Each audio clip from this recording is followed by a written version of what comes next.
Hello friends, स्वागत है आप सबका हमारे यूट्यूब चैनल द वैदिक गुरुज में। आज वैदिक गुरुज क्लास 10th के लिए इंग्लिश मीडियम बच्चों के लिए एक्सरसाइज 3.7 जो कि ऑप्शनल एक्सरसाइज है और एग्जामिनेशन पॉइंट ऑफ व्यू से बहुत इंपॉर्टेंट है, उसके कुछ क्वेश्चंस आपके लिए सॉल्व करेंगे। हमारी आपसे रिक्वेस्ट है, अगर आपने अभी तक वैदिक गुरुज के चैनल को सब्सक्राइब नहीं किया है तो यूट्यूब से इसे अभी सब्सक्राइब कर लें और बेल आइकन बटन भी साथ में ही जरूर दबा दें, ताकि जो भी अगला वीडियो आए या पिछला कोई मिस हो गया वो आपको एकदम से मिल सके। तो आइए स्टार्ट करते हैं एक्सरसाइज 3.7 का फर्स्ट क्वेश्चन। देखिए, ये एक्सरसाइज 3.7 है ऑप्शनल। हमारे पास फर्स्ट क्वेश्चन की जो स्टेटमेंट है, लिखा है there are two friends Annie and Biju. दो फ्रेंड्स हैं, एज के ऊपर बेस्ड क्वेश्चन है। उनकी जो एज का डिफरेंस है दैट इज 3 इयर्स।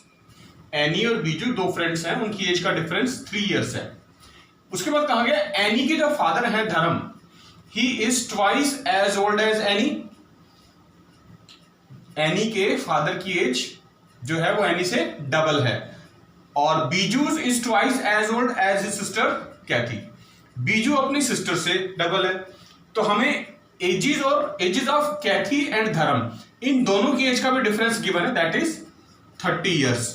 तो हमें एनी और बीजू की एज फाइंड आउट करनी है। देखिए 3-4 पर्सन है अलग अलग, तो बड़े ध्यान से समझना है क्वेश्चन को, बहुत सिंपल है। सबसे पहले हमें जो फाइंड आउट करना है एनी और बीजू की एज, वो लेट कर लेते हैं। Let the age of Annie x years let कर लिया, age of Biju y years let कर लिया, ठीक है। अब हमें स्टेटमेंट में ये कहा गया है कि जो एनी के फादर हैं धर्म, उनकी जो एज है वो ट्वाइस है एज ऑफ एनी। तो यहां पर ये भी लिख लो, देयरफॉर एज ऑफ धर्म, एनी के फादर है ना, उनकी एज कितनी है? Twice as old as Annie. यानी एनी की एज x थी तो उनकी ट्वाइस होगी, यानी 2x, ठीक है। तो देखिए 3 पर्सन्स की एज हमने हमारे पास आ गई, एनी की x, बीजू की y और एनी के जो फादर थे धर्म, उनकी 2x। अब बात करेंगे चौथे पर्सन की, जो है बीजू की सिस्टर। ये कहा गया बीजू की सिस्टर जो है Kathy, Biju is twice as old as his sister. यानी एज ऑफ कैथी भी अगर मैं लिख लूं यहां पर, तो बीजू की एज कैथी की एज से डबल है। यानी कैथी की जो एज है वो बीजू की एज का हाफ होगी, y/2, ठीक है। अब बात करते हैं, देखिए चारों पर्सन्स की हमने एज लिख ली। अब आगे कंडीशन देखते हैं। हमें ये कहा गया कि जो डिफरेंस है, दो फ्रेंड्स थे एनी और बीजू, उनकी एज का डिफरेंस 3 इयर्स है। बात डिफरेंस की हो रही है तो दो पॉसिबिलिटी हैं। हमें ये नहीं पता कि एनी और बीजू में से कौन एल्डर है, मतलब कौन बड़ा है। तो केस वन में हो सकता है कि x ग्रेटर देन y, यानी जब एनी बड़ी है और बीजू छोटा है तो डिफरेंस लिखा जाएगा x minus Y equal to 3। यानी यहां से मैं ये माइनस वाई इधर ले जाऊं तो x की वैल्यू आ जाएगी 3 प्लस वाई। आप इसको ज्यूम कर लीजिए इक्वेशन 1। और केस टू क्या कह रहा है? केस 2 में अगर हम मान लें कि बीजू बड़ा है, ये भी तो पॉसिबिलिटी है कि बीजू भी ग्रेटर हो सकता है, तो y ग्रेटर देन x, तो जो डिफरेंस बनेगा वो बनेगा y minus X is equal to 3। यानी अब यहां माइनस एक्स इधर आके प्लस हो जाएगा तो y is equal to 3 plus X बन जाएगा, ठीक है। ये सेकंड इक्वेशन हो गई। तो ये दो पॉसिबिलिटी हैं हमारे पास अलग अलग एनी और बीजू की एज होने की। तो एनी और बीजू की दो अलग अलग एज आएंगी। अब बात करते हैं दूसरी कंडीशन की, जो स्टेटमेंट में गिवन है कि कैथी और धर्म की जो एज का डिफरेंस है वो 30 इयर्स है। यहां पर ऑब्वियस है, जो धर्म है वो एनी के फादर है, मतलब धर्म ही बड़े होंगे, ही इज एल्डर। तो अकॉर्डिंग टू क्वेश्चन में लिख रहा हूं 2x माइनस y/2, यानी धर्म की एज ज्यादा है, कैथी की एज कम है, दोनों की एज का डिफरेंस हमें गिवन है स्टेटमेंट में 30 इयर्स। ये इक्वेशन 3 हो गई। अब हमने क्या करना है, यहां पर हमारे पास दो केस थे, केस 1 और केस 2। तो पहले केस 1 लेते हैं और फिर यहां पर हम केस 2 ले लेंगे। तो केस 1 में क्या लेना है? Put the value of x from 1। Equation 1 में क्या थी x की वैल्यू? 3 plus Y. ये x की वैल्यू हम इक्वेशन 2 में यहां पुट करेंगे। देखिए 2 इंटू एक्स के प्लेस पर मैंने लिख दिया 3 plus Y minus y/2 equal to 30। Solve कर दीजिए इसको, 2 मल्टीप्लाई 3 कितना आएगा? 6 plus 2y minus y/2 equal to 30। जो ये वाला 6 है ये इधर जाके माइनस का 6 बन जाएगा, 2y minus Y upon 2 equal to 30 minus 6। यहां से आप एलसीएम ले लीजिए, 2 4y minus Y is equal to 30 minus 6 24 upon 1, cross multiply कर दें, 3y बचेगा, 4y माइनस वाई 3y, और 24 मल्टीप्लाई टू 48, तो y आ गया 48/3 यानी 16, यानी y आ गया 16 ईयर्स। 16 ईयर्स एज आ गई y की, और y की एज कौन थी, किसकी थी y एज, बीजू की। तो ये हमारे पास बीजू की एज आ गई केस 1 में 16 ईयर्स। और अगर यही y की वैल्यू जो हमने स्टार्टिंग में लिखी थी x is equal to 3 plus Y में रखें, यानी 3 प्लस 16 यानी 19 ईयर्स, तो ये किसकी एज आई, ये एज आ गई हमारे पास एनी की। तो हमने क्योंकि केस 1 में एनी की एज को ज्यादा माना था और बीजू को छोटा, तो एनी की एज 19 ईयर्स और बीजू की 16 ईयर्स। केस 2 की बात करते हैं। केस 2 में हमने लिखा था कि बीजू की एज ज्यादा है और एनी की कम है, तो put the value of y from 2 second equation में से। सेकेंड इक्वेशन क्या थी, मैं फिर से लिख रहा हूं, y is equal to 3 plus X. ये वैल्यू भी कहां पुट होगी अब, थर्ड इक्वेशन में। इसमें देखिए 2x minus Y upon 2 equal to 30 था ना, तो यहां 2x माइनस वाई के प्लेस पे मैं ये 3 प्लस एक्स लिखने जा रहा हूं। 3 plus X upon 2 equal to 30 upon 1 लगा के इसका एलसीएम ले लीजिए, 2 आएगा, 2 मल्टीप्लाई टू 4x माइनस 3, बाहर माइनस है तो साइन चेंज हो जाएगी, minus X is equal to 30 upon 1, cross multiply कर देंगे, 4x minus X 3x minus 3 is equal to 30 multiply two 60, तो 3x आया 60, ये माइनस का 3 इधर आके प्लस का 3 यानी 63, तो x की वैल्यू आएगी 63 अपॉन 3 21, तो x is equal to 21 years आ गई। 21 ईयर्स किसकी एज आ गई अब, एनी की, तो एनी की एज 21 ईयर्स आ गई। और ये x की जो वैल्यू 21 है ये वापिस अपनी इक्वेशन 2 में ही पुट करनी है हमें, y equal to 3 plus X, ताकि बीजू की भी पता चल जाए। यहाँ देखिए x के प्लेस पे 21 लिखेंगे तो ये आएगा 24 ईयर्स, और ये एज आ गई हमारे पास बीजू की, क्योंकि अब हमने बीजू की एज को ज्यादा मान लिया था। इस सेकंड क्वेश्चन कर रहे हैं, एक रिडल टाइप क्वेश्चन है, दो फ्रेंड्स हैं वो आपस में एक दूसरे से बात कर रहे हैं। वो कह रहा है, पहला फ्रेंड कह रहा है कि इफ यू गिव मी 100, मतलब अगर आप मुझे 100 रुपीज दोगे तो I shall become twice as rich as you, यानी पहले वाले फ्रेंड अगर दूसरे वाले फ्रेंड को 100 रुपए दे तो उससे दुगने पैसे हो जाते हैं दूसरे वाले के पास। फिर वो दूसरा फ्रेंड उसको रिप्लाई करता है, कहता है इफ यू गिव मी 10, अगर तुम मुझे सिर्फ 10 रुपए दो तो I shall be 6 times as rich as you have, तो उसके पास 6 टाइम्स मनी हो जाती है। तो हमें बताना दोनों के पास कितना कैपिटल था, यानी इंडिविजुअली कितने कितने पैसे थे दोनों फ्रेंड्स के पास। तो बहुत आसान है, देखिए सबसे पहले हम लेट कर लेंगे कि फर्स्ट फ्रेंड के पास जो अमाउंट था वो x रुपीज था, और सेकंड फ्रेंड के पास जो अमाउंट था वो y रुपीज था। तो दो हमारे पास अलग अलग सिचुएशन है, दोनों ने अलग अलग बात कही है। पहले वाला कहता है कि अगर x हम ले ले फर्स्ट फ्रेंड, उसने कहा इफ यू गिव मी 100, यानी y अपने में से 100 रुपए x को दे दे, तो x के पास कितने बन जाएंगे, x प्लस 100, और y ने x को 100 दे दिए तो y के पास कितने बचे, y माइनस 100। तो वो कह रहा है, x कह रहा है अगर तुम मुझे 100 रुपए दे दो, यानी y ने 100 रुपए x को दिए, उसके पास x प्लस 100 हो गए और y के पास y माइनस 100, तो कितना हो गया वो रिच, ट्वाइस, 2 टाइम्स, यानी 2 टाइम्स।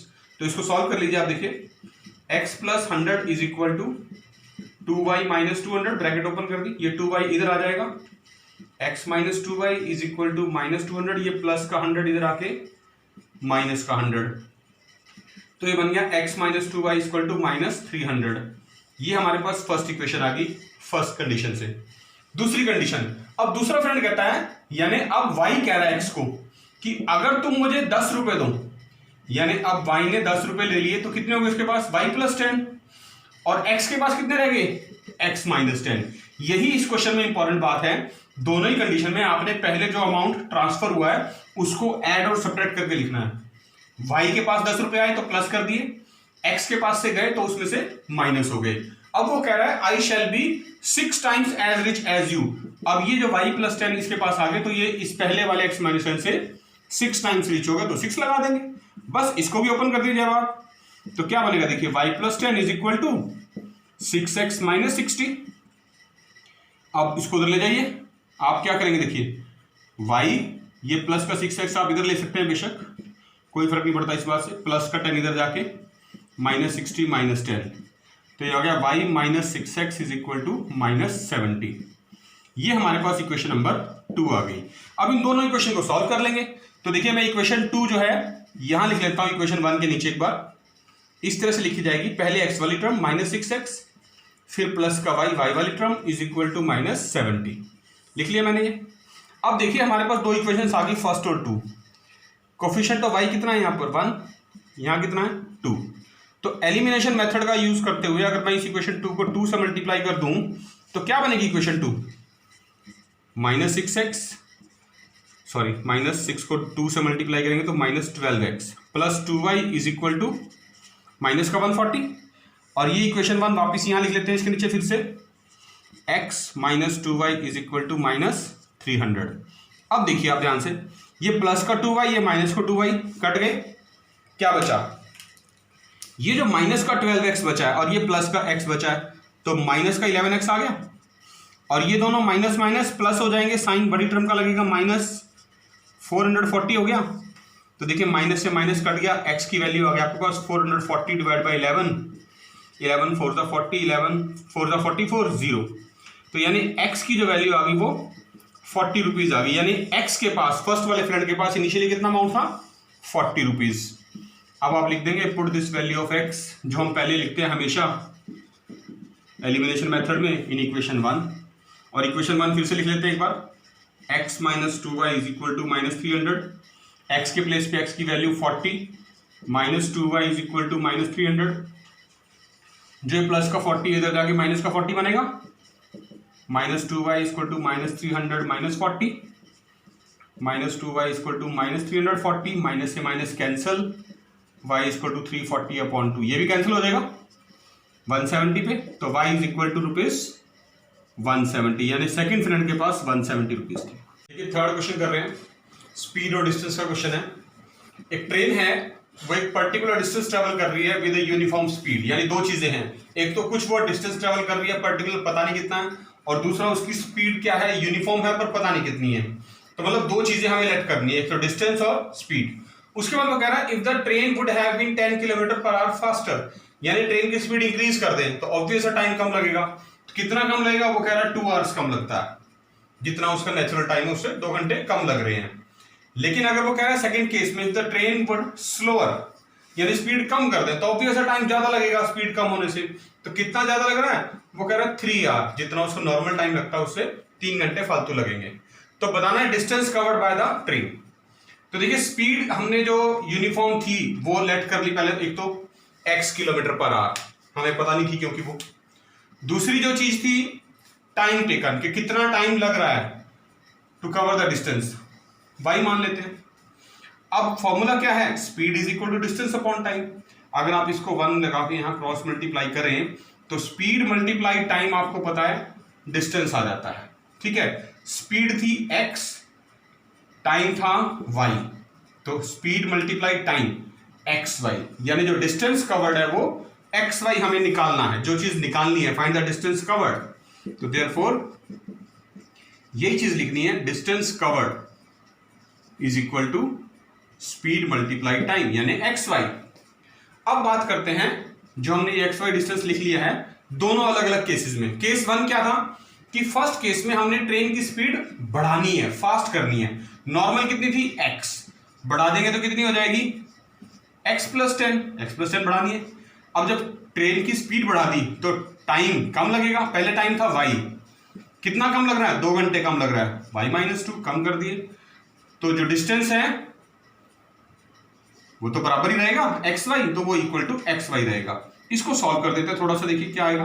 ये ब्रैकेट ओपन करेंगे आप, x को इन दोनों से मल्टीप्लाई करना आपने, x को y से करेंगे तो xy, फिर -2 से करेंगे तो -2x, फिर 10 से करेंगे तो +10y, और -20 इज इक्वल टू xy। देखिए यहां भी xy है, यहां भी xy है, xy से xy कट गया, क्या बचा -2x + 10y is equal to, ये -20 इधर जाके प्लस का 20, ये इक्वेशन आ गई। इस इक्वेशन में ये 3 टर्म्स हैं, तीनों 2 से डिवाइड हो सकती हैं, लिख देंगे डिवाइडिंग बोथ साइड्स बाय 2 क्या आएगा, -x plus 5y is equal to 10। ये मान लीजिए आप इक्वेशन 1 आ गई आपके पास। अब बात करते हैं दूसरे केस की। दूसरे केस में भी वही लिखना है, सेम टू सेम जो हमने पहले लिखा था कि जो डिस्टेंस कवर्ड है वो कितना है, xy। और वो कैसे आया था, स्पीड मल्टीप्लाई टाइम। स्पीड दूसरे केस में कम करनी है, नॉर्मल कितनी थी x, कम कितनी करी 10 किलोमीटर पर आवर, तो x माइनस 10। और टाइम अब क्या होगा, नॉर्मल कितना था y, लेकिन अब बढ़ेगा, ज्यादा टाइम लगेगा क्योंकि स्पीड कम होगी, कितना ज्यादा लगेगा +3, 3 घंटे फालतू लग रहे, y + 3। डिस्टेंस उतना ही कवर होना है xy।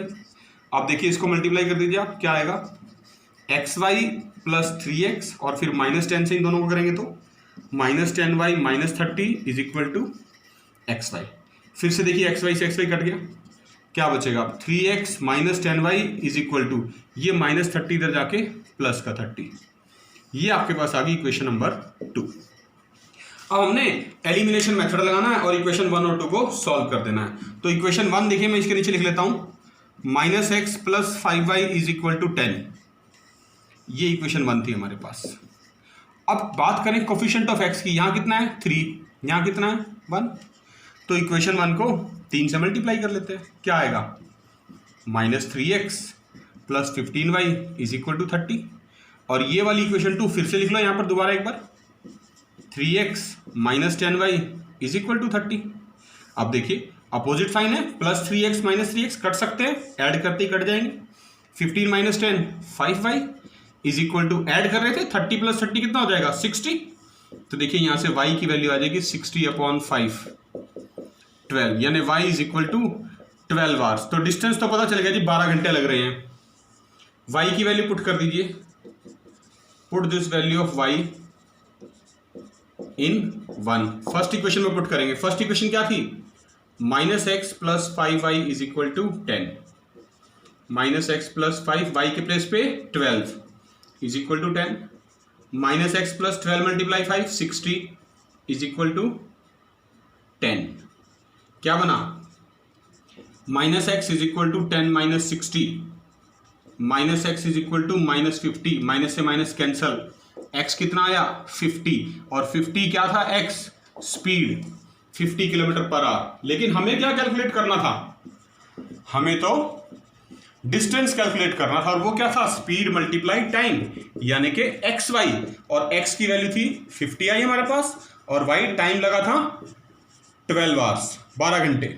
मल्टीप्लाई कर दीजिए, 600 किलोमीटर डिस्टेंस ट्रेवल किया ट्रेन ने। तो देखा फ्रेंड्स आपने, क्लास 10th के लिए एक्सरसाइज 3.7 बहुत इंपॉर्टेंट है, और आज हमने आपको इसके पहले 3 क्वेश्चंस एक्सप्लेन किए हैं। आपने इस वीडियो को बार बार देखना है और इन क्वेश्चंस को बहुत अच्छे तरीके से समझना है, क्योंकि ये बहुत इंपॉर्टेंट है। ठीक है, हमारी आपसे यही रिक्वेस्ट है, वीडियो को आपने लाइक जरूर करना है, क्लास 10th के मैक्सिमम बच्चों के साथ शेयर करना है, और कोशिश करनी है इसको पूरा देखें, बार बार देखें, ताकि ये तीनों क्वेश्चन आपको बहुत अच्छे से समझ आ जाएं। और अगर अभी तक आपने YouTube चैनल हमारा सब्सक्राइब नहीं किया है, तो हमारी आपसे रिक्वेस्ट है, वैदिक गुरुज को YouTube से सब्सक्राइब करें और बेल आइकन बटन जरूर दबाएं, क्योंकि 3.7 के भी बहुत सारे क्वेश्चन बाकी बचे हैं, वो भी आप तक सबसे पहले पहुंचने चाहिए। अपने घर में रहिए, सेफ रहिए, सुरक्षित रहिए, और वैदिक गुरुज के साथ जुड़े रहिए। Stay home, stay safe. बहुत जल्द फिर मिलेंगे आपको वैदिक गुरुज। Thank you.